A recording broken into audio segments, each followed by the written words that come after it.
নবীজির আপন চাচা হযরত কি আবু তালেব যেদিন মারা যাচ্ছিল, নিজে তার মাথার কাছে বসে কানের কাছে মুখ নিয়ে বলেছিলেন, চাচা ইয়া আম্মি আবি তালিব লা ইলাহা ইল্লাল্লাহ হাজ্জুল্লাকা ইনদাল্লাহি ইয়াউমাল কিয়ামা।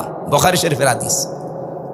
হে চাচা, জোরে বলা লাগবে না, শুধু আমার কানের কাছে মুখটা নিয়ে আস্তে করে বলেন লা ইলাহা ইল্লাল্লাহ মুহাম্মাদুর রাসূলুল্লাহ। এটা বলার দরকার নেই, কারণ আমি যে মোহাম্মদ এটা আমি জানি। এ সাক্ষীটা আপনার দেওয়া লাগবে না। শুধু আল্লাহর একাত্মবাদের ঘোষণাটা দেন, এতটুকু দিলেই আমি আল্লাহর কাছে কিয়ামতের দিন আপনার জন্য ঝগড়া করে জান্নাতে নিয়ে যাব। পাশে দাঁড়িয়েছিল আবু জেহেল আর আবু সুফিয়ান। ডাক দিয়ে বলছে, নেতা পড়বা, সারা জীবন বাপ দাদার ধর্ম অনুসরণ করলে এখন এই ভাতিজার নতুন ধর্ম অনুসরণ করে কলঙ্কিত হবা। মানুষ তোমাকে কাপুরুষ বলবে, ভীরু বলবে। ও ডাক দিয়ে বলে, মুহাম্মদ তোমাকে ভালোবাসি, কিন্তু তোমার এই কালেমাটা আমি পড়তে পারলাম না, তুমি আমাকে মাফ করে দিও। বলেন তো, মাফ করার মালিক নবীজি না আল্লাহ? বলেন বলেন। ওমা ইয়াগফিরুয যুনুবা ইল্লাল্লাহ, আল্লাহ বাদে গুনাহ মাফ করতে কেউ? আরো জোরে বলেন। এই কথা বলেই তো মারা গেল। নবীজির মন খারাপ হয়ে গেল। বিশ্ব নবীকে জিবরাইল এসে বলছে, হে নবী, আপনি মন খারাপ করেন কেন? ইন্নাকা লা তাহদি মান আহবাবতা ওয়ালাকিন্নাল্লাহা ইয়াহদি মাইয়াশা। আপনি যাকে ভালোবাসেন, মহব্বত করেন, তাকে আপনি ইসলামে নিয়ে আসবেন পারবেন না। আল্লাহ যাকে ভালোবাসে তাকে আল্লাহ ইসলামে নিয়ে আসে। ভালো কথা শুনিন, আল্লাহ আপনার চাইতে ভালো জানি যে হেদায়েত পাবে কে। অহুয়া আলামু ইসমে তাফসিলের সিগা। আপনি তো বাহ্যিক দৃষ্টিটা দেখলেন, কিন্তু বাস্তবতাকে আপনি জানেন। এই লোকটা আপনার চাচা, আল্লাহ ভালো করে জানে। সারা জীবন আপনাকে বাড়িতে রেখেছে, কলে কাকে নিয়েছে, লালন পালন করেছে, খাবার দিয়েছে, ভালোবাসা দিয়েছে, আল্লাহ দেখেছে। কিন্তু আপনি কি বললেন আর লোকটা করলো কি? আপনি এতবার চেষ্টা করলেন যে শুধু কালেমার অর্ধেক অংশ পড়তে, লা ইলাহা ইল্লাল্লাহ। আপনি বলেছিলেন যে মুহাম্মাদুর রাসূলুল্লাহ বলা লাগবে না, ওটা আমি মেনে নিলাম, শুধু আল্লাহটা বলেন। ওই লোকটা তাও বলে নাই। এই জন্য আমি আল্লাহ ওকে মাফও করি নাই। এর পরেও নবীজি ওনার কবরের পাশে দাঁড়িয়ে, আবু তালেবের এই কবরের পাশে দাঁড়িয়ে উনি দোয়া করেছিলেন, রব্বুল আলামিন আমার চাচা আবু তালেবকে তুমি মাফ করে দাও। সঙ্গে সঙ্গে জিবরাইল এসে হাতের ওপরে হাত রেখে বলছে, হুজুর হাত নামান। কার জন্য হাত তুলেছেন? এই লোকটা চাচা আল্লাহ তো আগেই জানে, কিন্তু লোকটা তো মুশরিক। ওই সময় সূরা তাওবার 113 নম্বর আয়াত নাযিল হয়, মা কানা লিন-নাবিয়্যি ওয়াল্লাযীনা আমানু আইয়াস্তাগফিরু লিল-মুশরিকিন। কোন নবীর জন্যে, এমনকি কোন মুমিন বান্দার জন্য এটা জায়েজ না, শোভনীয় না, উচিত না যে কোনো মুশরিকের জন্য আল্লাহর কাছে মাপ চাবে, ক্ষমা চাবে, দোয়া করবে। কি বুঝলেন এই আয়াত থেকে? যেই নবী কোনোদিন জীবনে এভাবে হাত তোলা লাগে নাই, মনের ভেতরে কামনা আসলেই কবুল হয়ে গেছে। শুধু নামাজে দাঁড়িয়েছিলেন একবার, মনের ভেতরে একটা আকাঙ্ক্ষা এসেছিল যে আল্লাহ 17 মাস আজ নামাজ পড়ছি বাইতুল মুকাদ্দাসের দিকে, যদি কাবা শরীফের দিকে নামাজ পড়তে পারতাম মনটা আরো বেশি ভালো লাগতো। 2 রাকাত নামাজ হয়ে গেছে। আল্লাহ বলেন, এক্ষুনি আপনি মুখ ঘুরিয়ে ফেলেন নামাজের ভেতরে। হাত তোলা লাগে না নবীজির, শুধু মনের ভেতরে কামনা আসলে আল্লাহ কবুল করে নিয়েছে। অথচ সেই নবী আজ হাত তুলে বসে আছে, আমার চাচারে মাফ করা লাগবে। আল্লাহ বলেন হাত নামান, আপনার চাচা মুশরিক। আমার মাঝে মাঝে তার জীবনীটা পড়লে মনে হয় পৃথিবীতে এখন এমন এরকম একজন মানুষ আপনি অ্যাক্টিভ পাবেন না যে আবু তালেবের চাইতে নবী মুহাম্মদুর রাসূলুল্লাহর আদর্শকে বেশি আগিয়ে নিতে চেয়েছে। সে বুক দিয়ে আগলিয়ে রেখেছিল, বাড়িতে রেখে রেখে কোলে কাঁখে নিয়ে মানুষ করেছে নবীজিকে। হাদিসটা যদিও দুর্বল, আমি শিক্ষার জন্য বলছি। কিয়ামতের দিন এই লোকটার পায়ের নিচে শুধু জাহান্নামের 2টা ফিতা দেওয়া হবে, তাও পুরা স্যান্ডেল না, ফিতা। ফিতার ওপরে ওকে দাঁড় করানোর সঙ্গে সঙ্গে ওর মাথার মগজগুলো ফুটতে থাকবে। শুধু ফিতা দেওয়া হবে পায়ের নিচে, পুরা শরীরের কোনো জায়গায় জাহান্নামের আগুন লাগবে না, শুধু একটা জায়গায়। আমার প্রশ্ন হচ্ছিল, কেন শুধু পায়ে আল্লাহ আগুনের ফিতা দেবে, আর পুরা শরীরের পা, মাথার চুল থেকে শুরু করে পায়ের এই পাতা পর্যন্ত একটা জায়গায়ও তার জাহান্নামের আগুন লাগে নাই, শুধু ওই ফিতার কারণে টকবক করে ফুটছে। যারা মুহাদ্দিস ব্যাখ্যা করতে গিয়ে লিখেছেন এটা, যে এই লোকটা সারাটা জীবন যেহেতু রসুল তার বাড়িতে ছিল, নবীজিকে কোনো সময় মাথায় নিয়েছে, কোলে নিয়েছে, কাঁখে নিয়েছে, কাঁধে নিয়েছে, পেটে নিয়েছে, বুকে নিয়েছে। আল্লাহর নবীর এই শরীরটা যেখানে যেখানে লেগেছে ওই জায়গাতে আল্লাহ জাহান্নামের আগুন লাগান নাই। যেহেতু পায়ের নিচে কোনোদিন রসুলকে রাখে নাই, এই জন্য পায়ে আল্লাহ ফিতা লাগিয়ে দেবে। আমি এখান থেকে আর একটা শিক্ষা দিতে চাই, কত ভালোবাসতো নবীজিকে বলেন তো। এই লোকটা শুধু মুশরিক হওয়ার কারণে যদি আল্লাহর নবীর দোয়া আল্লাহ ফেরত দিয়ে দেয়, বাংলাদেশে কত টাটকা মুশরিক মরে যাচ্ছে। কি এখন প্রশ্ন আসতে পারে, মুশরিক কই, আমরা তো খুঁজে পাই না। এবার আমি বলছি, সূরা শূরা 13 নম্বর আয়াতের শেষের আগের অংশে দেখবেন, এটা তো 4-5 লাইন আয়াত, শেষের লাইনের আগের লাইনে দেখবেন এই শব্দটা আছে। আজ বাংলাদেশের সাথে আপনি মিলাতে পারেন, মা কাবরং আলাল মুশরিকিনা মা তাদউহুম ইলাইহি। রব্বুল আলামিন বলেন, হে নবী, আপনি যেদিকে মানুষকে ডাকেন যে আসো আল্লাহর বিধান কায়েম করি, আল্লাহর দ্বীন জমিনে কায়েম করি, এই কথা শুনলে সবচাইতে বেশি কাবর, মন খারাপ হবে, রাগ হবে, আপনাকে মেরে ফেলতে আসবে, তেড়ে আসবে, খারাপ লাগবে তাদের যারা মুশরিক। কি বুঝলেন আয়াত থেকে?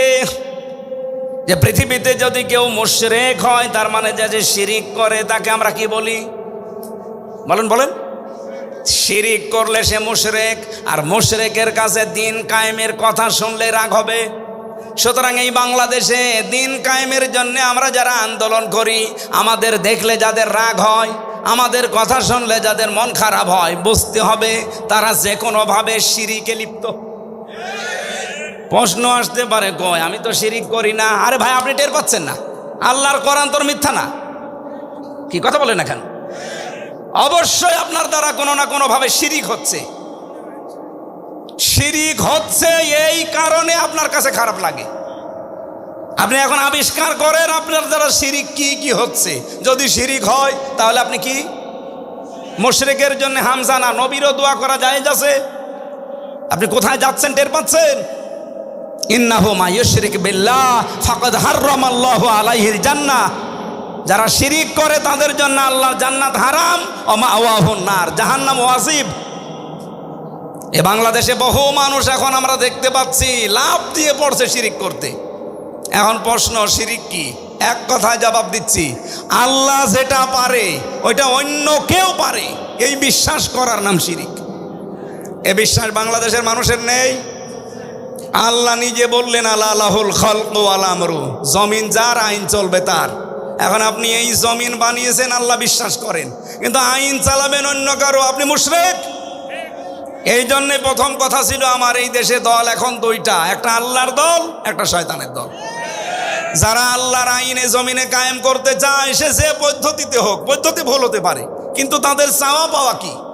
তারা তো আর আপনার বাবার আইন কায়েম করতে চায় না, তারা স্বামীর আইন কায়েম করতে চায় না, তারা চায় আল্লাহর আইন কায়েম করতে। সুতরাং এই দলের ভেতরে যত দল আছে, যারা চায় আল্লাহর জমিনে আল্লাহর দ্বীন কায়েম করা লাগবে, তারা আল্লাহর দল। আর যারা মানুষের তৈরি করা আইন এই জমিনে কায়েম করতে চায়, সে যদি 14 দল হয়, 28 দল হয়, যে কোনো নামে হোক, ওরা শয়তানের দল। এরপরেও যদি কেউ না বোঝার ভান করে থাকেন, এদিকে আসেন, আসেন, কানের নিচে এমন জোরে দুইটা দেব না, সব বুঝে ফেলবে। এত সহজ ভাষায় বলার পরে ওরা বোঝে না। আপনি যে এখন আপনার কাছে খারাপ লাগে, তো আপনি মুশরিক এই কারণে। ইমানদারের কাছে তো খারাপ লাগে না। এই আয়াতের পরবর্তীতে আল্লাহ এই শব্দটা দিয়েছেন, আল্লাহু ইয়াজতাবি ইলাইহি মাইয়াশা। দিন কায়েম করার পথে আপনি একবারে চলে আসবেন, জীবনও আল্লাহ আপনাকে নেবে না। আল্লাহ বলেন আমি নির্বাচিত করব আগে। আল্লাহু ইয়াজতাবি ইলাইহি মাইয়াশা, আমি আল্লাহ যাকে নির্বাচিত করি, পছন্দ করি, মনোনীত করি, তাকে আমার এই দিন কায়েমের জন্য কাজে লাগিয়ে দেই। হ্যাঁ, হয় প্রকাশ্যে নয় গোপনে আপনাকে দিন কায়েমের কাজ আল্লাহ করাবেই, যদি আপনি আল্লাহর দরবারে মনোনীত হয়ে থাকেন। আর মনোনীত হবেন কখন বলেন? আপনি মনোনীত হবেন, নির্বাচিত হবেন, আল্লাহর পছন্দনীয় হবেন কখন? এর পরের শব্দ ওয়াহদি ইলাইহি মাইয়ুনিব, যে ব্যক্তি মন থেকে আল্লাহর দিকে ফিরে আসতে চায়, তাকে আল্লাহ তার দিনের কাছে কর্মী হিসাবে লাগিয়ে দেয়। এই বাংলাদেশে বহু মানুষ গোপনে এতদিন অনেকে অনেকভাবে কাজ করেছে দিনের জন্যে, আল্লাহ তাদেরকে নির্বাচিত করেছিল, এখন তারা প্রকাশ্যে এসেছে। আমি নাম বলতে পারি, সাদিক কাইম, SM ফরহাদ। যে অবস্থা তৈরি হয়েছিল বলেন তো, ওই অবস্থায় আমি শিবির করি, আমি শিবিরের সভাপতি, এই পরিচয় দিয়ে ঢাকা ভার্সিটি জাহাঙ্গীরনগরে টিকে থাকা সম্ভব? আমার কুষ্টিয়ার আবরার ফাহাদ শিবির করিয়ে কথা বলে নাই, শুধু একটু জালেমদের বিরুদ্ধে একটা স্ট্যাটাস দিয়েছিল দেশের পক্ষে, তাই তাকে পিটিয়ে মেরে ফেলেছি। আর সেই জায়গায় আমি শিবিরের সভাপতি, আপনাকে বেঁচে থাকতে দেবে? এটা একটা হেকমাত। এই হেকমাত যারা অনুসরণ করেছিলেন, অনুসন্ধান করেছিলেন, তাদেরকেও আমরা ওয়েলকাম জানাই। আমার যে বড় ভাই এখানে আজকে নাম দেখলাম, ডক্টর মাওলানা আব্দুল বারী রশিদি, এই নাটোরের সিংড়া থানায় বাড়ি, কোথায় বাড়ি আমি জানি না, যেখানে হোক এলাকায় বাড়ি ওনার নামে বিভিন্ন রকমের কথা আমরা এর আগে শুনেছি। যা উনি দোয়া করে অমকের নামে, আর এখন জামাত ইসলামী শিবিরের কথা বলে। আরে ভাই, ওর জীবনের বিশ্ববিদ্যালয়ের রেকর্ড দেখেছেন? ওর স্যাক্রিফাইস দেখেছেন আপনি? সবাই যদি আমির হামজার মতো এভাবে ওপেন এসে বলে আল্লাহর আইন চাই, 3 বছর না 9 বছরও জেলে থাকা লাগতো। আমার তো 3 বছর রেখেছিল, আমি তো ওনার ছোট, ওনারা 9 বছর থাকা লাগতো। সুতরাং ভুল বোঝা যাবে না। কোনো মানুষকে আল্লাহ যদি নির্বাচিত করে, মনোনীত করে, ওই লোকটা যদি মন থেকে ফিরে আসতে চায়, নাই তো আল্লাহ তাকে মনোনীত করবে না। ওয়াহদি ইলাইহি মাইয়ুনিব, যে ব্যক্তি আল্লাহর দিকে মন থেকে ফিরে আসতে চায়, সেই লোকটাকে আমার আল্লাহ তার দিন কায়েমের কাজে লাগিয়ে দেন। এই জন্য আমরা যারা দিন কায়েমের আন্দোলনে যারা অ্যাক্টিভভাবে লেগে আছি মন থেকে, দেখবেন একটা কথা প্রথমে বলা লাগে। এখানে ওনারাও বলেছে, কুলিন্না সলাতি ওয়া নুসুকি ওয়া মাহইয়ায়া ওয়া মামাতি লিল্লাহি রাব্বিল আলামিন, যে আমার নামাজ, আমার কোরবানি, আমার মরে যাওয়া, আমার বেঁচে থাকা, আমার সব আল্লাহর জন্য আমি দিয়ে দিয়েছি। সুতরাং এখন আমার যা আছে আমার সব কার জন্যে? বলেন বলেন, এ কথা কি আমার মুখের বলা শুধু? এটা আমার মন থেকে বলা। এরপরে আপনাকে শপথ দেবে। এ কথা তো আমি সেই 33 বছর, তো আমার তো 32 বছরই পড়েছি আয়াত। এতদিন তো এই অনুভূতি আসে নাই। অথচ গত বছর অক্টোবরের 13 তারিখে আয়াতটা যখন আমিরে জামাত এভাবে পড়াচ্ছিলেন, এরপর থেকে অনুভূতি আল্লাহ তৈরি করে দিয়েছে যে আমার বউ, ছেলে, মেয়ে, জায়গা জমি, কুষ্টিয়ার বাড়ি না, আমার জীবনও এখন আমার আল্লাহর জন্যে। এই জন্যে কষ্টকে আমার আর কষ্ট মনে হয় না। তাছাড়া এই শরীরে তো এত কষ্ট সহ্য করা সম্ভব না। 3টা বছর জালেমরা কিছু রেখেছে শরীরে, খাবারও ঠিক মতো দেয়নি আমারে।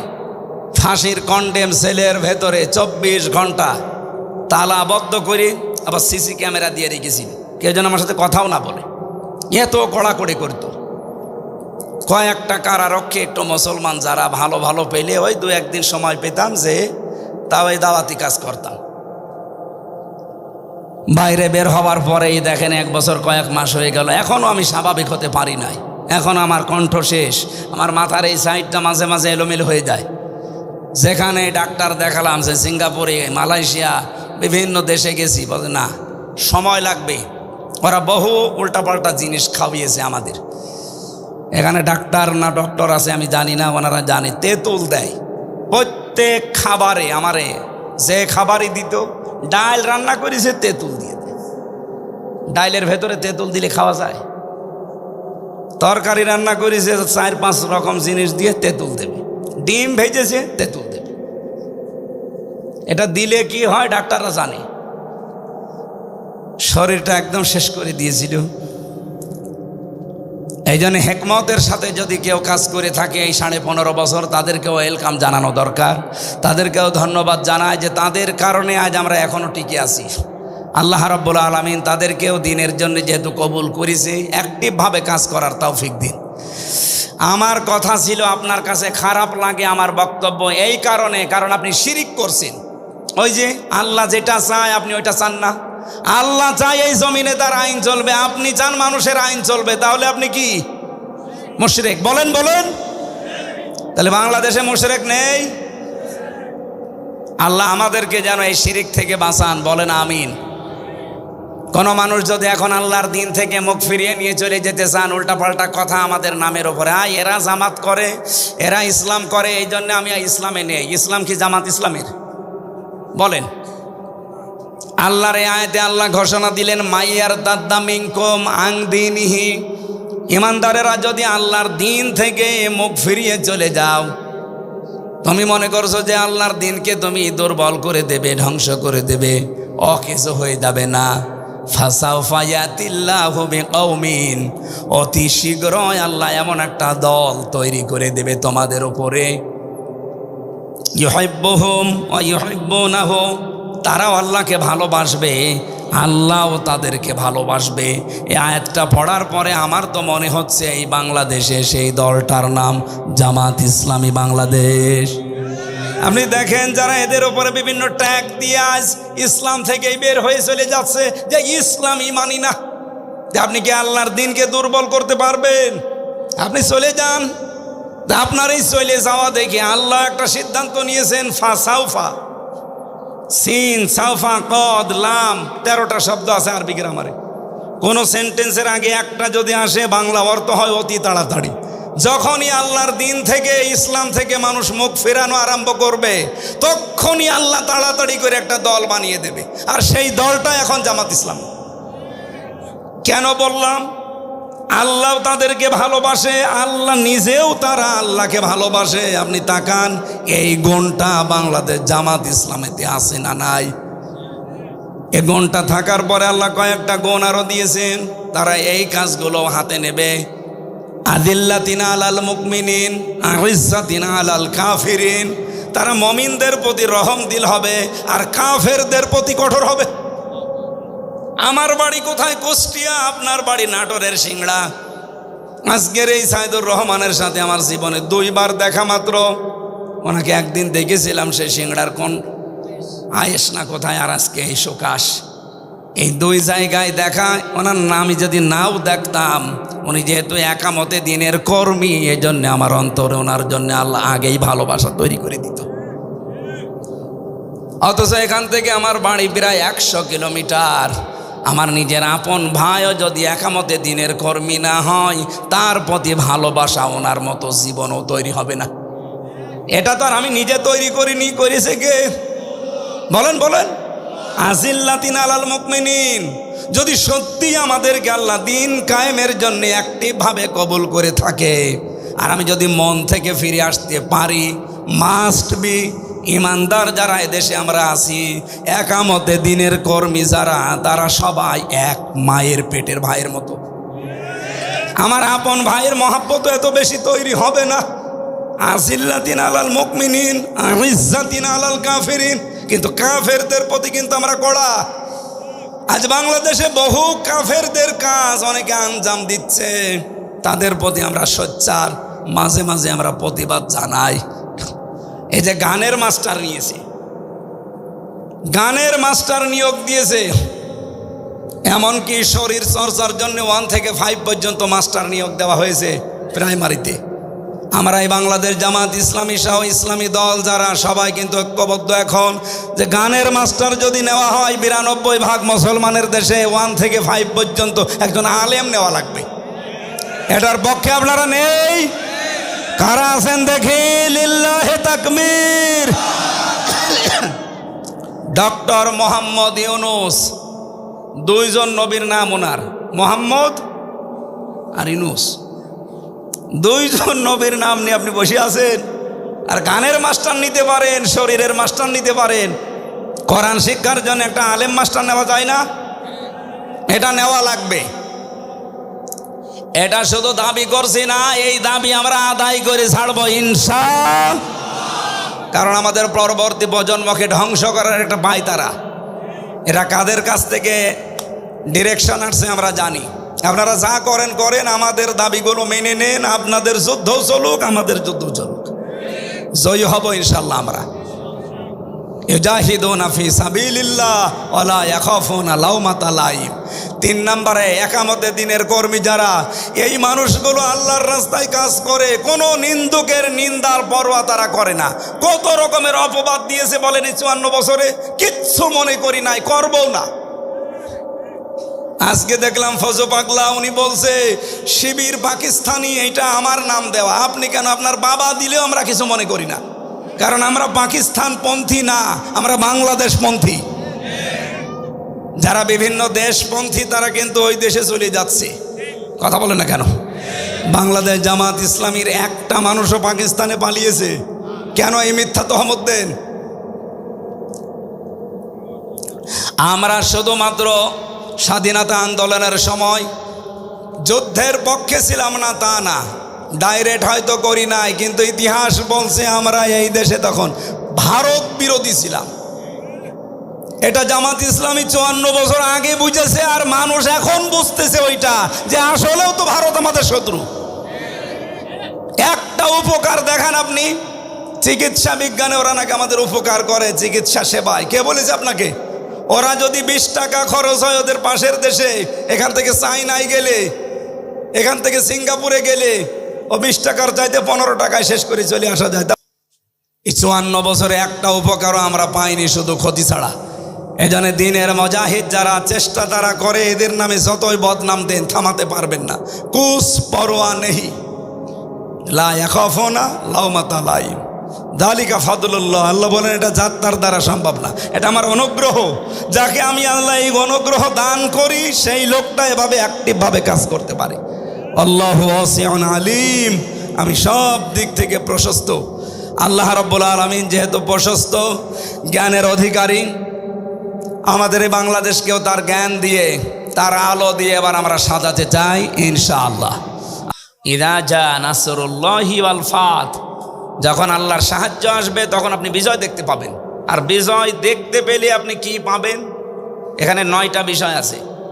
কি কি দেখা যায় বিজয়ের শুভ সূচনায়, সূচনা লগ্নে কি কি দেখা যায় আল্লাহ এখানে দিয়েছেন। অরাইতান নাসা ইয়াদখুলুনা ফি দীনিল্লাহি আফওয়াজা, আপনি দলে দলে পালে পালে দেখবেন মানুষ ইসলামে প্রবেশ করছে। এটাকে আমি বেশি বলে ফেললাম। সারা দেশে বললাম না, শুধু সিংড়া না, এরকম 630টা থানায় আমি যাচ্ছি। সারা দেশে অবস্থা, দলে দলে মানুষ আসতেছে। আজকে এখন বাড়ি থেকে বের হওয়ার কথা না, তারপরও দেখেন আপনারা এসে বসে আছেন। গত কয়েকদিন, 2-3 দিন হবে, আমি প্রায় 18 জন মানুষ এসেছে একবারে, তাও সব মোড়ল। প্রায় 8-10টা গ্রাম তারা চালায়। একটা ইউনিয়নে 9টা ওয়ার্ড থাকে, 9 জন তো এসেছে, আরও তারা সাথে করে 9 জন, 18 জন এসেছে। ওরা বলছেন এতদিন মানুষের তৈরি করা আইনের পেছনে ছিলাম, বুঝতাম না, কিন্তু এখন আমরা আল্লাহর তৈরি আইন এই জমিনে কায়েম করার জন্য জামাত ইসলামীতে আমরা যোগ দিতে চাই, আপনি আমাদেরকে দলে নেন। আমি বললাম যে কালেমা পড়ানো লাগবে? বলছে না, কালেমা পড়ানো লাগবে না, কালেমা আমাদের মুখস্থ আছে, খালি এই ফরম দেন। ওরা শুধুমাত্র জামাত করি তা না, ফরম পূরণ করে এখন যে নিয়ম আছে 15টা ঘর প্রতিদিন আপনাকে পূরণ করা লাগবে। প্রত্যেক দিন কোরআন পড়েন কিনা, হাদিস পড়েন কিনা, ইসলামের ইতিহাস পড়েন কিনা, যেই কয় পৃষ্ঠা পড়েন, বুঝে পড়েন না না বুঝে পড়েন, ওটা আবার লেখা লাগবে। এটা বাংলাদেশের কোনো দলের ভেতরে আমি পাইনি। আপনাকে কিচ্ছু করা লাগবে না, শুধুমাত্র জামাত ইসলামীতে অ্যাক্টিভভাবে 6 মাস কাজ করেন, আল্লাহর কসম আপনার জীবন পরিচ্ছন্ন হয়ে যাবে, সে যত বড় খারাপ মানুষ হোক।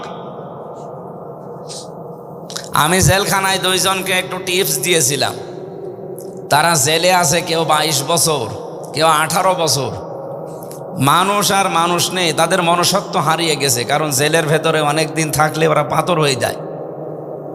মানুষের ভেতরে আর মনুষ্যত্ব বলতে কিছু থাকতে চায় না। এক জায়গায় 24 ঘন্টার কয়দিন থাকা যায়?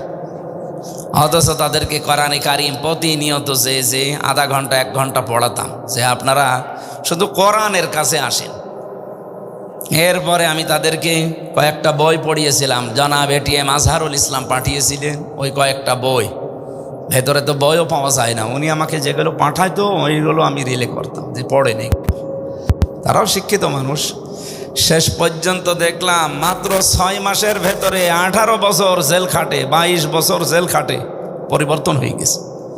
অথচ জীবনে বেরিয়ে যেতে পারবো কিনা জানি না। যদি যেতে পারি কোনো দিন, আল্লাহর দিন কায়েমের জন্য আমার এই জীবন আমি অক্ষ করে দিলাম।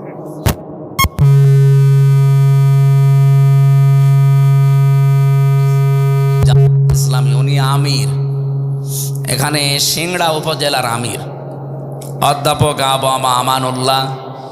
আল্লাহ তার গোলামকে সুউচ্চ মাকাম দুনিয়া আখেরাতে দান করেন। প্রধান অতিথি বাংলাদেশ জামাতি ইসলামী এই নাটোর জেলা শাখার শ্রদ্ধাভাজন আমির, বিশিষ্ট ইসলামী চিন্তাবিদ ডক্টর মীর নুরুল ইসলাম। বরেণ্য অতিথিবৃন্দ এখানে উপস্থিত আছেন। MP পদপ্রার্থী লিখেছেন না, বাংলাদেশ জামাত ইসলামী কেউ MP পদপ্রার্থী না, আমরা সব নমিনি। কেউ আমরা পদ চাইনি, আর আমরা পদ চাইলে আমরা কিয়ামতের আগে পেতামও না। কি কথা বললেন না? এই জন্য MP পদপ্রার্থী আমরা কেউ না, আমরা সব নমিনি। এখানে উপস্থিত হয়েছেন প্রফেসর সাইদুর রহমান, আপনাদের এই সিংড়ার জন্য যিনি নমিনি। ডক্টর মোস্তফা ফয়সাল পারভেজ, ইনি পাশের থানা নন্দীগ্রাম কাহালুর জন্য নমিনি। এখানে আসার কথা ছিল আলহাজ মাওলানা দবিবুর রহমান, উনি শেরপুর ধনট এই এলাকার জন্য বাংলাদেশ জামাত ইসলামী কর্তৃক নমিনি।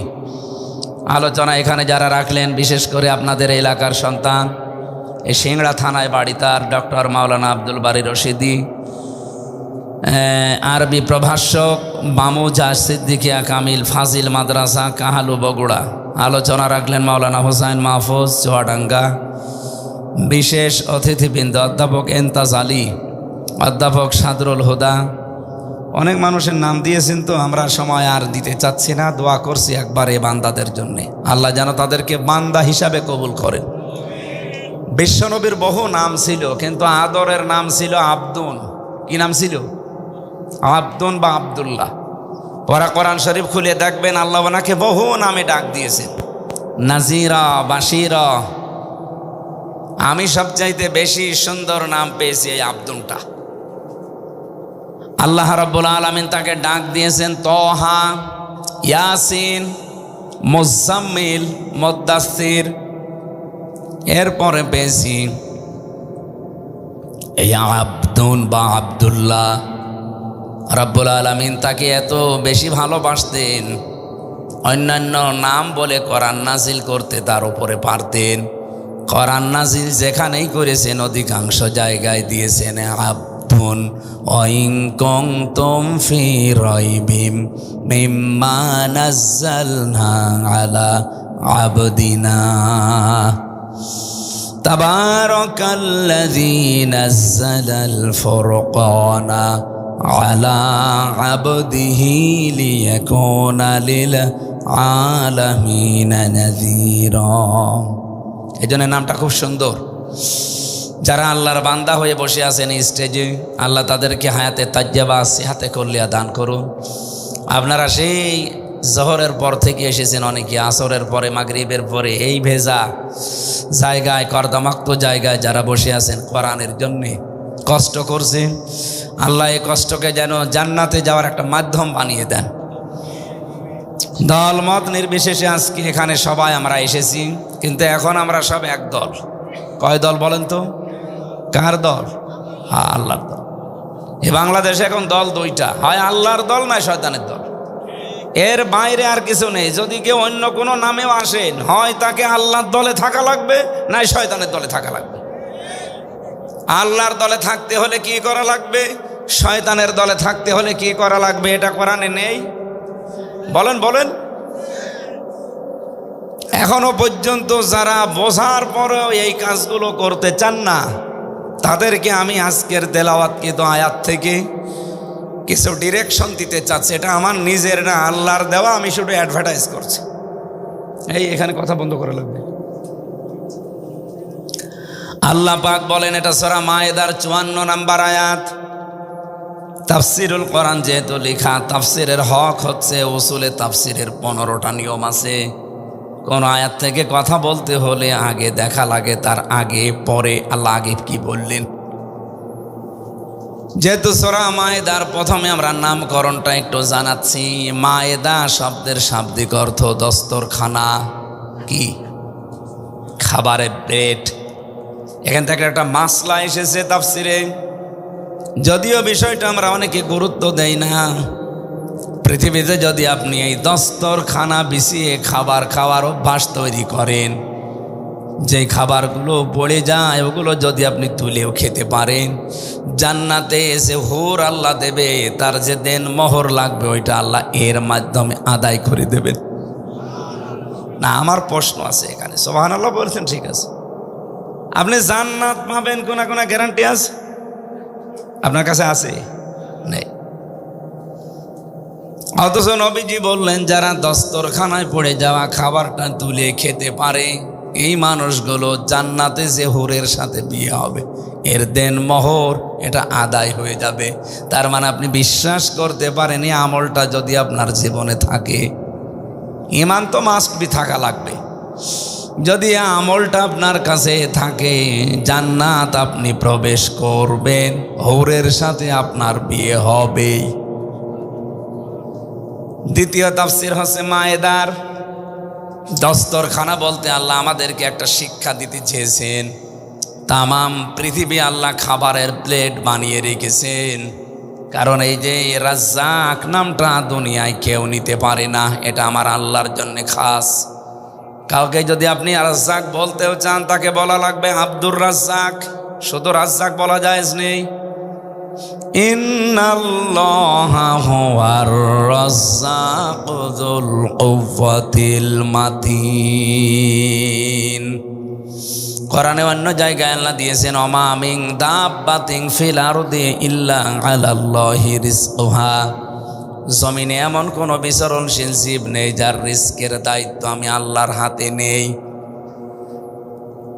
আমার মনে হয় আজটা একামতে দিন যারা এদেশে কায়েম করতে চায়, তারা যেহেতু কোরআনে কারিম স্টাডি করে বেশি, পড়াশোনা তাদের বেশি, এই আয়াতটাও তারা পড়েছে বারবার বারবার বারবার। এজন্য তাদের আল্লাহর প্রতি ভরসা এত বেশি। এদেশের অন্য দলের মানুষ যেখানে বলছে 15 বছর খাইনি, খাবো না, করবো কি, অথচ এই দলের লোক বলছে রিস্কের মালিক আল্লাহ। এজন্য এই 13 মাসে তাদের নামে একটা চাঁদাবাজির মামলা নেই। আপনাকে তো এটা তৈরি করা লাগবে যে রাজ্জাক আমার আল্লাহ, আমি না খেয়ে মারা যাব না, আমার চেষ্টা থাকা লাগবে কর্মজীবনে। হালাল রুজি উপার্জন করার জন্য আমি যে চেষ্টা করব, এতটুকুই আমার দায়িত্ব। কিন্তু রিস্কের মালিক কে? যারা এটা এখনো পর্যন্ত বিশ্বাস করেন না, তাদেরকে শুধু চাঁদাবাজি না, তাদের দুনিয়া সব দিয়ে দিলেও পেট ভরবে না। নবীজি বলেন, বনি আদম সন্তানদের স্বভাব এমন, সবার না, কিছু সন্তান আল্লাহর জমিনে এমনও আছে, তাদেরকে যদি আপনি একটা স্বর্ণ ভর্তি করা মাঠ দিয়ে দেন, ওই মানুষগুলো বলবে যদি আর একটা মাঠ পেতাম তাহলে আর একটু ভালো হতো। আল্লাহর নবী বলেন, ওকে যদি পাশে আর একটা স্বর্ণ ভর্তি মাঠ দেন, ও বলবে যদি আর একটা পেতাম ভালো হতো। বিশ্বনবী হাদিসের শেষে জানিয়েছেন, ইল্লা তুরব, এ বনি আদম সন্তানের পেটটা এই 3.5 হাত বডির ভেতরে মাত্র কয়েক ইঞ্চি পেট, এটা ভরতে হলে কবরের মাটি ছাড়া সম্ভব না। আমরা এখান থেকে যে সে দ্বিতীয় তাফসিরের যে শিক্ষাটা পেলাম, মায়েদা মানে দস্তরখানা, মায়েদা মানে খাবারের প্লেট, এটা যেহেতু আল্লাহ সাজিয়ে রেখেছে তামাম দুনিয়ায়, সুতরাং রিজিক আমার যা আছে এটা আমার কাছে আসবেই, আমি না খেয়ে মরবো না। আমার দায়িত্ব আমি যেন কোনো হারাম ইনকামে পা না বাড়াই। কি কথা বোঝা গেছে? আমার দায়িত্ব আল্লাহ পাকের ইবাদত বন্দেগী করে আমার জান্নাতের যে সিঁড়ি আছে, যে পথ আছে, যা সহজ সরল পথ, এটা তৈরি আরো বেশি করে করা। কিন্তু আমার রিস্কের দায়িত্ব যেহেতু আমার না, এ বিষয়ে আমার টেনশনেরও দরকার নেই। অথচ আমরা পুরা উল্টা, যেটার দায়িত্ব আল্লাহ নেয়নি ওই দায়িত্বটা আমি নিজে এখন নিয়েছি, অথচ যেটার দায়িত্ব আল্লাহ নিজে নিয়েছে সেইটা নিয়ে আমাদের কোনো চিন্তা নেই। রিস্কের দায়িত্ব আল্লাহর, এ বিষয়ে চিন্তা ভাবনা বাদ দেন।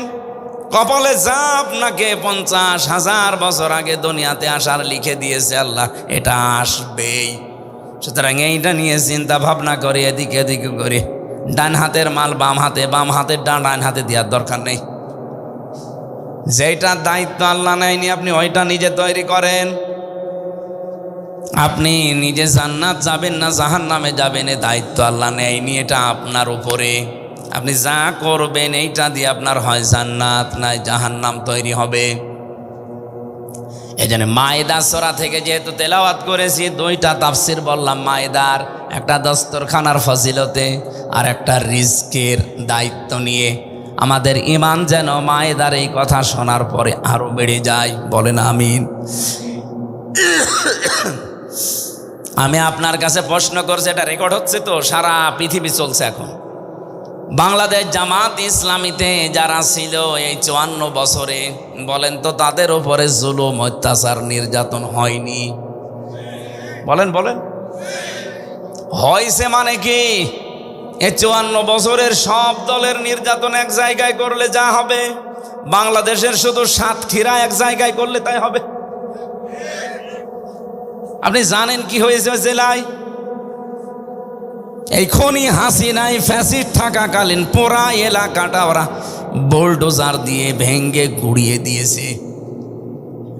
শুধু নাম শুনলেই তার বাড়ি ঘর শেষ। আপনারা জানেন এখনো পর্যন্ত এই যে ফজু পাগলার মতো মানুষ যারা আছে, বলে এতদিন খাইনি, খাবো না মানে, তো এতদিন তো আমরাও খাইনি।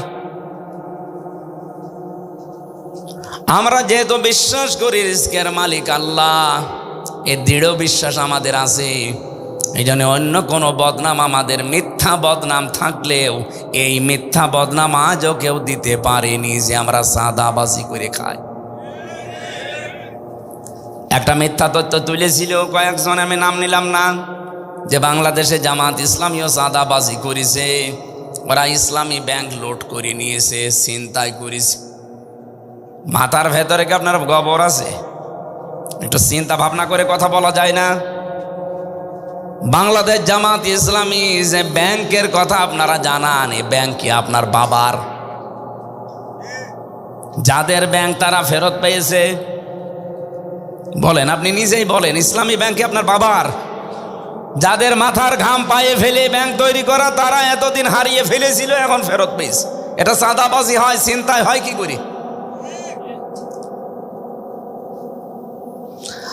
হাদিস হচ্ছে আন আবি যাররিন রাদিয়াল্লাহু তাআলা আনহু قال قال النبي صلى الله عليه وسلم من ادعى ما ليس له فليس منا وليتبوأ مقعده من النار।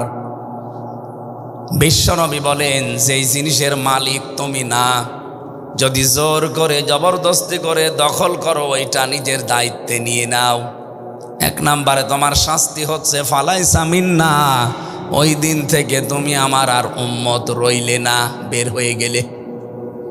দুই নাম্বারে ওয়ালিয়াতাবাওয়া মাকআদাহু মিনান নার, সে যেন জাহান্নামে নিজের একটা স্থান বরাদ্দ করে নিল।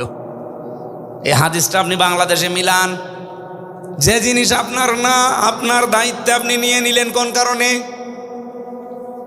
হাদিসের টিকায় একটা কথা লেখা আছে, যদি কোনো জিনিস আপনার হয়ে থাকে কিন্তু হাতছাড়া হয়ে গিয়েছিল, হারিয়ে ফেলেছিলেন, কেউ কেড়ে নিয়েছিল, ওটা আবার আপনি ফেরত পেয়েছেন, তাহলে হাদিসের এই শাস্তির আওতা মুক্ত থাকবেন। হাদিসের শাস্তি কি ছিল? যে অন্যের জিনিস নিজের দখলে যদি কেউ নিয়ে নেয়, এক নাম্বারে সে নবীর উম্মত আর থাকে না, দুই নাম্বারে সে জাহান্নামে যাবে, এটা কনফার্ম। কিন্তু যদি নিজের জিনিস আপনি নিজে ফেরত পান, তাহলে এই হাদিসের যে শাস্তির কথা, এটা আপনার উপরে বর্তাবে না। তাহলে জামাত ইসলামী বাংলাদেশ যেটা ফেরত পেয়েছে, এটা তো তাদেরই। আপনি নিজে এখন বুকে হাত দিয়ে বলতে পারবেন না ইসলামী ব্যাংক আমার? পারবেন?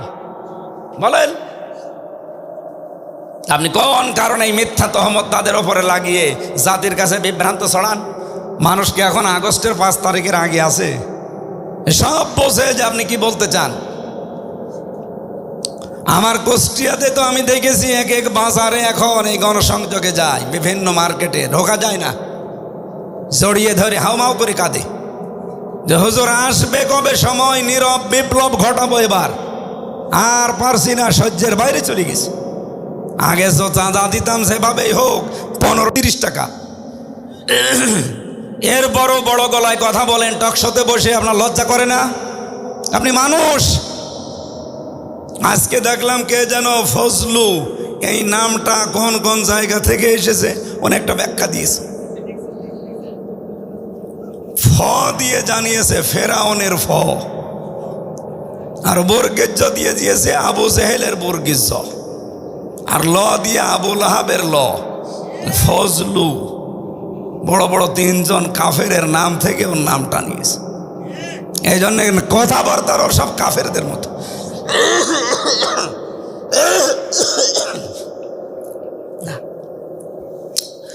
আমার ভাইরা, আমি যে কথা তুলেছিলাম এই হাদিস থেকে, অন্যের জিনিস যারা নিজের দখলে নিয়ে এখনো বগল বাজাচ্ছেন যে যা করে ফেলেছি আর চিন্তা নেই। হ্যাঁ, হয়তো আপনার চিন্তা আসে না, কিন্তু আপনাকে দেখে আমার চিন্তা হয় আপনি তো আর নবীর উম্মত নেই। আপনি যদি এখনই মারা যান, আপনার জানাজা পড়াবো কি দিয়ে? বিসমিল্লাহি ওয়া আলা মিল্লাতি রাসূলিল্লাহ দিয়ে। আপনি তো আল্লাহর দলেও নেই, রাসূলুল্লাহর আদর্শেও নেই। মিথ্যা কথা আমি কেন? কাবার ইমামও যদি এসে বলে আল্লাহ আপনাকে কিন্তু মাফ করবে না। আমি জানি আপনার পরিবর্তন আসবে না, কারণ খতম আল্লাহু আলা কুলুবিহিম, আপনার অন্তরে আল্লাহ মোহর মেরে দিয়েছে। কারণ অন্যায় করতে করতে মানুষ যখন সীমা ছাড়িয়ে যায়, তখন আর ফিরে আসার মতো রাস্তা বাকি থাকে না। ফিরআউন যেমন সীমা ছাড়িয়ে গিয়েছিল, ও যে ফিরে আসবে, ওকে আমার আল্লাহর আসতে দেয়নি। তাফসিরে পড়েছি, ও কিন্তু শেষ কথা বলতে চেয়েছিল লা ইলাহা ইল্লাল্লাযী, ইল্লাল্লাহ বলতে পারে না, ইল্লাল্লাহ বলতে যাবে ইল্লাল্লাযী বলিস। চা খাওয়া ঠিক হয়নি, চিনি দিয়েছে তো গলাটা বসে গেল।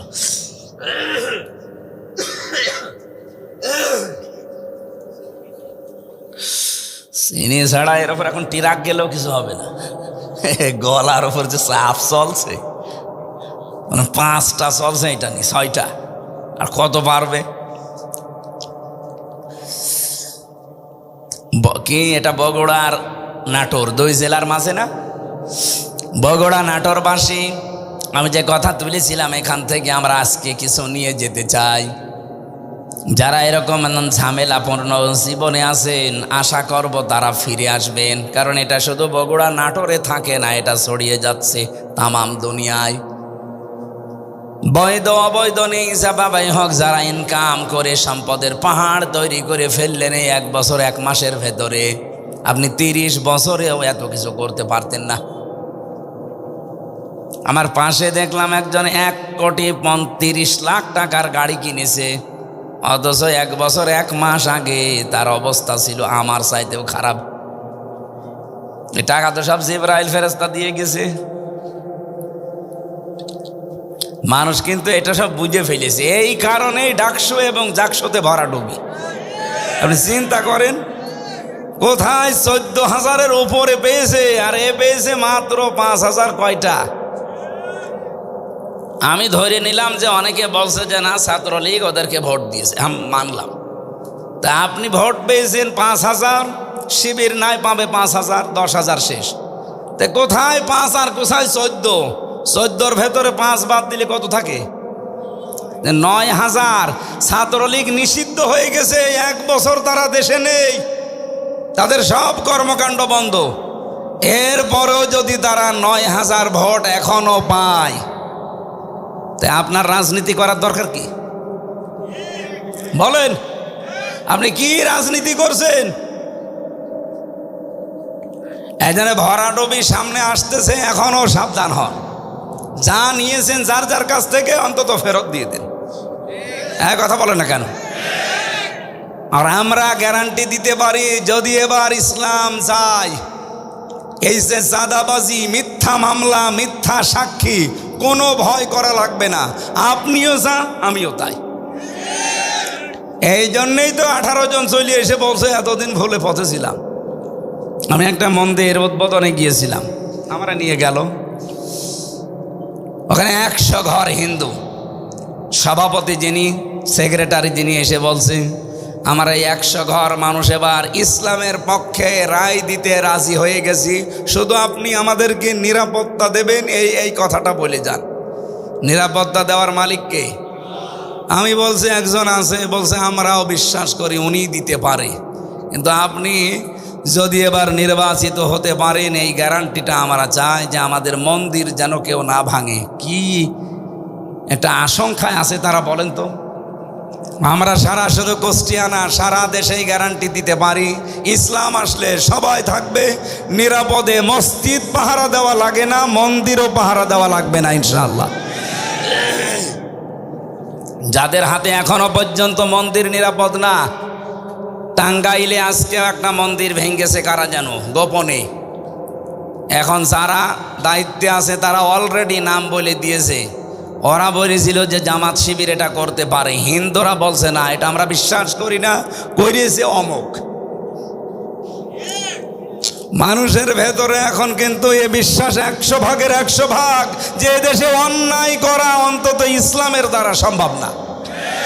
ইসলামের বাইরে যারা আছে অন্যায় সব তারা করে, আর চাপিয়ে দেয় সব এদের উপরে। এই যে দোষ দিয়ে দাও, অমুকের উপরে দায় চাপিয়ে দাও, এটা চলছিল না, এটা আর আগামীতে চলবে না ইনশাআল্লাহ। এই জন্য যার যা নিয়েছেন, আশা করছে আপনার যদি জানাজা আমারে দিয়ে পড়াতে চান তাহলে আপনি ফেরত দিয়ে দেন। নয়তো আমি যদি জানাজা ভাগে পাই, এমন দোয়া করবো জান্নাতে না জাহান্নামে চলে যাবে।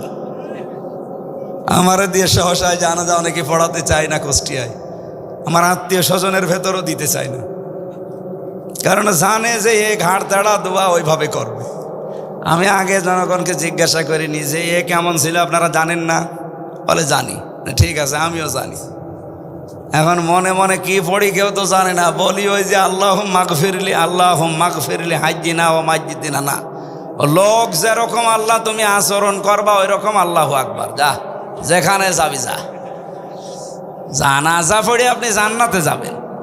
নবীজির আপন চাচা হযরত কি আবু তালেব যেদিন মারা যাচ্ছিল, নিজে তার মাথার কাছে বসে কানের কাছে মুখ নিয়ে বলেছিলেন, চাচা ইয়া আম্মি আবি তালিব লা ইলাহা ইল্লাল্লাহ হাজ্জুল্লাকা ইনদাল্লাহি ইয়াউমাল কিয়ামা। বুখারী শরীফের হাদিস। হে চাচা, জোরে বলা লাগবে না, শুধু আমার কানের কাছে মুখটা নিয়ে আস্তে করে বলেন লা ইলাহা ইল্লাল্লাহ মুহাম্মাদুর রাসূলুল্লাহ। এটা বলার দরকার নেই, কারণ আমি যে মোহাম্মদ এটা আমি জানি। এই সাক্ষীটা আপনার দেওয়া লাগবে না, শুধু আল্লাহর একাত্মবাদের ঘোষণাটা দেন। এতটুকু দিলেই আমি আল্লাহর কাছে কিয়ামতের দিন আপনার জন্য ঝগড়া করে জান্নাতে নিয়ে যাব। পাশে দাঁড়িয়েছিল আবু জেহেল আর আবু সুফিয়ান, ডাক দিয়ে বলছে, নেতা পড়বা। সারা জীবন বাপ দাদার ধর্ম অনুসরণ করলে এখন এই ভাতিজার নতুন ধর্ম অনুসরণ করে কলঙ্কিত হবা। মানুষ তোমাকে কাপুরুষ বলবে, ভীরু বলবে। ও ডাক দিয়ে বলে, মোহাম্মদ তোমাকে ভালোবাসি, কিন্তু তোমার এই কালেমাটা আমি পড়তে পারলাম না, তুমি আমাকে মাফ করে দিও। বলেন তো, মাফ করার মালিক নবীজি না আল্লাহ? বলেন বলেন। ওমা ইয়াগফিরুজ যুনুবা ইল্লাল্লাহ, আল্লাহ বাদে গুনাহ মাফ করতে কেউ? আরো জোরে বলেন। এই কথা বলেই তো মারা গেল। নবীজির মন খারাপ হয়ে গেল। বিশ্ব নবীকে জিবরাইল এসে বলছে, হে নবী, আপনি মন খারাপ করেন কেন? ইন্নাকা লা তাহদি মান আহবাবতা ওয়ালাকিন্নাল্লাহা ইয়াহদি মাইয়াশা। আপনি যাকে ভালোবাসেন, মহব্বত করেন, তাকে আপনি ইসলামে নিয়ে আসবেন পারবেন না। আল্লাহ যাকে ভালোবাসে তাকে আল্লাহ ইসলামে নিয়ে আসে। ভালো কথা শুনিন, আল্লাহ আপনার চাইতে ভালো জানি যে হেদায়েত পাবে কে। অহুয়া আলামু ইসমে তাফসিলের সিগা। আপনি তো বাহ্যিক দৃষ্টিটা দেখলেন, কিন্তু বাস্তবতাকে আপনি জানেন। এই লোকটা আপনার চাচা, আল্লাহ ভালো করে জানে। সারা জীবন আপনাকে বাড়িতে রেখেছে, কলে কাখে নিয়েছে, লালন পালন করেছে, খাবার দিয়েছে, ভালোবাসা দিয়েছে, আল্লাহ দেখেছে। কিন্তু আপনি কি বললেন আর লোকটা করলো কি? আপনি এতবার চেষ্টা করলেন যে শুধু কালেমার অর্ধেক অংশ পড়তে, লা ইলাহা ইল্লাল্লাহ। আপনি বলেছিলেন যে মোহাম্মদ রাসূলুল্লাহ বলা লাগবে না, ওটা আমি মেনে নিলাম, শুধু আল্লাহটা বলেন। ওই লোকটা তাও বলে নাই। এই জন্য আমি আল্লাহ ওকে মাফও করি নাই। এর পরেও নবীজি ওনার কবরের পাশে দাঁড়িয়ে, আবু তালেবের এই কবরের পাশে দাঁড়িয়ে উনি দোয়া করেছিলেন, রব্বুল আলামিন আমার চাচা আবু তালেবকে তুমি মাফ করে দাও। সঙ্গে সঙ্গে জিবরাইল এসে হাতের ওপরে হাত রেখে বলছে, হুজুর হাত নামান। কার জন্য হাত তুলেছেন? এই লোকটা চাচা, আল্লাহ তো আগেই জানে, কিন্তু লোকটা তো মুশরিক। ওই সময় সূরা তাওবার 113 নম্বর আয়াত নাযিল হয়, মা কানা লিন্নাবিয়্যি ওয়াল্লাযীনা আমানু আইয়াস্তাগফিরু লিল মুশরিকিন।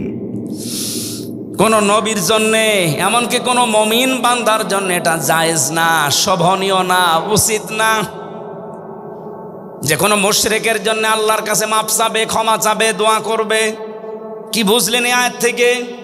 যেই নবী কোনোদিন জীবনে এভাবে হাত তোলা লাগে নাই, মনের ভেতরে কামনা আসলেই কবুল হয়ে গেছে। শুধু নামাজে দাঁড়িয়েছিলেন একবার, মনের ভেতরে একটা আকাঙ্ক্ষা এসেছিল যে আল্লাহ 17 মাস আজ নামাজ পড়ছে বাইতুল মুকাদ্দাসের দিকে, যদি কাবা শরীফের দিকে নামাজ পড়তে পারতাম মনটা আরো বেশি ভালো লাগতো। 2 রাকাত নামাজ হয়ে গেছে। আল্লাহ বলেন, এক্ষুনি আপনি মুখ ঘুরিয়ে ফেলেন নামাজের ভেতরে। হাত তোলা লাগে না নবীজির, শুধু মনের ভেতরে কামনা আসলে আল্লাহ কবুল করে নিয়েছে। অথচ সেই নবী আজ হাত তুলে বসে আছে, আমার চাচারে মাফ করা লাগবে। আল্লাহ বলেন হাত নামান, আপনার চাচা মুশরিক। আমার মাঝে মাঝে তার এই জীবনীটা পড়লে মনে হয় পৃথিবীতে এখন এমন এরকম একজন মানুষ আপনি অ্যাক্টিভ পাবেন না যে আবু তালেবের চাইতে নবী মুহাম্মদ রাসূলুল্লাহর আদর্শকে বেশি আগিয়ে নিতে চেয়েছে। সে বুক দিয়ে আগলিয়ে রেখেছিল, বাড়িতে রেখে রেখে কলে কাঁখে নিয়ে মানুষ করেছে নবীজিকে। হাদিসটা যদিও দুর্বল, আমি শিক্ষার জন্য বলছি। কিয়ামতের দিন এই লোকটার পায়ের নিচে শুধু জাহান্নামের 2টা ফিতা দেওয়া হবে, তাও পরা স্যান্ডেল না, ফিতা। ফিতার ওপরে ওকে দাঁড় করানোর সঙ্গে সঙ্গে ওর মাথার মগজগুলো ফুটতে থাকবে। শুধু ফিতা দেওয়া হবে পায়ের নিচে, পোড়া শরীরের কোনো জায়গায় জাহান্নামের আগুন লাগবে না, শুধু একটা জায়গায়। আমার প্রশ্ন হচ্ছিল, কেন শুধু পায়ে আল্লাহ আগুনের ফিতা দেবে আর পোড়া শরীরের মাথার চুল থেকে শুরু করে পায়ের এই পাতা পর্যন্ত একটা জায়গায়ও তার জাহান্নামের আগুন লাগে নাই, শুধু ওই ফিতার কারণে টকবক করে ফুটছে। যারা মুহাদ্দিস ব্যাখ্যা করতে গিয়ে লিখেছেন এটা, যে এই লোকটা সারাটা জীবন যেহেতু রসুল তার বাড়িতে ছিল, নবীজিকে কোনো সময় মাথায় নিয়েছে, কোলে নিয়েছে, কাঁখে নিয়েছে, কাঁধে নিয়েছে, পেটে নিয়েছে, বুকে নিয়েছে, আল্লাহর নবীর এই শরীরটা যেখানে যেখানে লেগেছে ওই জায়গাতে আল্লাহ জাহান্নামের আগুন লাগান নাই। যেহেতু পায়ের নিচে কোনোদিন রসুলকে রাখে নাই, এই জন্য পায়ে আল্লাহ ফিতা লাগিয়ে দেবে। আমি এখান থেকে আর একটা শিক্ষা দিতে চাই, কত ভালোবাসতো নবীজিকে বলেন তো। এই লোকটা শুধু মুশরিক হওয়ার কারণে যদি আল্লাহর নবীর দোয়া আল্লাহ ফেরত দিয়ে দেয়, বাংলাদেশে কত টাটকা মুশরিক মরে যাচ্ছে। কি এখন প্রশ্ন আসতে পারে, মুশরিক কই, আমরা তো খুঁজে পাই না। এবার আমি বলছি, সূরা শূরা 13 নম্বর আয়াতের শেষের আগের অংশে দেখবেন, এটা তো 4-5 লাইন আয়াত, শেষের লাইনের আগের লাইনে দেখবেন এই শব্দটা আছে। আজ বাংলাদেশের সাথে আপনি মিলাতে পারেন, মা কাবরং আলাল মুশরিকিনা মা তাদউহুম ইলাইহি। রব্বুল আলামিন বলেন, হে নবী, আপনি যেদিকে মানুষকে ডাকেন যে আসো আল্লাহর বিধান কায়েম করি, আল্লাহর দ্বীনে জমিনে কায়েম করি, এই কথা শুনলে সবচাইতে বেশি কাবর, মন খারাপ হবে, রাগ হবে, আপনাকে মেরে ফেলতে আসবে, তেড়ে আসবে, খারাপ লাগবে তাদের যারা মুশরিক। কি বুঝলেন এই আয়াত থেকে? যে পৃথিবীতে যদি কেউ মুশরিক হয়, তার মানে যে শিরিক করে তাকে আমরা কি বলি? বলেন বলেন। শিরিক করলে সে মুশরিক, আর মুশরিকের কাছে দিন কায়েমের কথা শুনলে রাগ হবে। সুতরাং এই বাংলাদেশে দিন কায়েমের জন্য আমরা যারা আন্দোলন করি, আমাদের দেখলে যাদের রাগ হয়, আমাদের কথা শুনলে যাদের মন খারাপ হয়, বুঝতে হবে তারা যে কোনোভাবে শিরিকে লিপ্ত।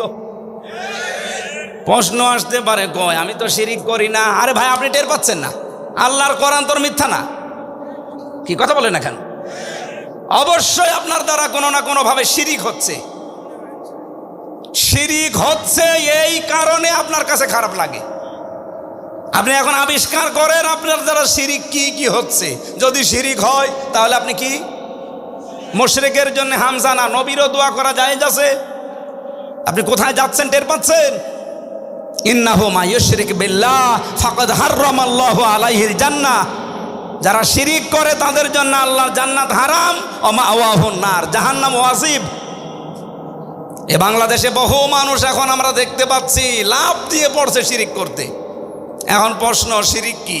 এক কথায় জবাব দিচ্ছি, আল্লাহ যেটা পারে ওইটা অন্য কেউ পারে, এই বিশ্বাস করার নাম শিরিক। এ বিশ্বাস বাংলাদেশের মানুষের নেই। আল্লাহ নিজে বললেন, আলা লাহুল খালকু ওয়াল আমরু, জমিন যার, আইন চলবে তার। এখন আপনি এই জমিন বানিয়েছেন, আল্লাহ বিশ্বাস করেন, কিন্তু আইন চালাবেন অন্য কারো, আপনি মুশরিক। এই জন্যে প্রথম কথা ছিল, আমার এই দেশে দল এখন দুইটা, একটা আল্লাহর দল, একটা শয়তানের দল। যারা আল্লাহর আইনে জমিনে কায়েম করতে চায়, সে যে পদ্ধতিতে হোক, পদ্ধতি ভুল হতে পারে, কিন্তু তাদের চাওয়া পাওয়া কি? তারা তো আর আপনার বাবার আইন কায়েম করতে চায় না, তারা স্বামীর আইন কায়েম করতে চায় না, তারা চায় আল্লাহর আইন কায়েম করতে। সুতরাং এই দলের ভেতরে যত দল আছে, যারা চায় আল্লাহর জমিনে আল্লাহর দিন কায়েম করা লাগবে, তারা আল্লাহর দল। আর যারা মানুষের তৈরি করা আইন এই জমিনে কায়েম করতে চায়, সে যদি 14 দল হয়, 28 দল হয়, যে কোনো নামে হোক, ওরা শয়তানের দল। এরপরও যদি কেউ না বোঝার ভান করে থাকেন, এদিকে আসেন, আসেন, কানের নিচে এমন জোরে দুইটা দেব না, সব বুঝে ফেলবে। এত সহজ ভাষায় বলার পরও ওরা বোঝে না। আপনি যে এখন আপনার কাছে খারাপ লাগে, তো আপনি মুশরিক এই কারণে। তো ইমানদারের কাছে তো খারাপ লাগে না। এই আয়াতের পরবর্তীতে আল্লাহ এই শব্দটা দিয়েছেন, আল্লাহু ইয়াজতাবি ইলাইহি মাইয়াশা। দিন কায়েম করার পথে আপনি একবারে চলে আসবেন, জীবনও আল্লাহ আপনাকে নেবে না। আল্লাহ বলেন, আমি নির্বাচিত করব আগে। আল্লাহু ইয়াজতাবি ইলাইহি মাইয়াশা, আমি আল্লাহ যাকে নির্বাচিত করি, পছন্দ করি, মনোনীত করি, তাকে আমার এই দিন কায়েমের জন্য কাজে লাগিয়ে দেই। হ্যাঁ, হয় প্রকাশ্যে নয় গোপনে আপনাকে দিন কায়েমের কাজ আল্লাহ করাবেই, যদি আপনি আল্লাহর দরবারে মনোনীত হয়ে থাকেন। আর মনোনীত হবেন কখন?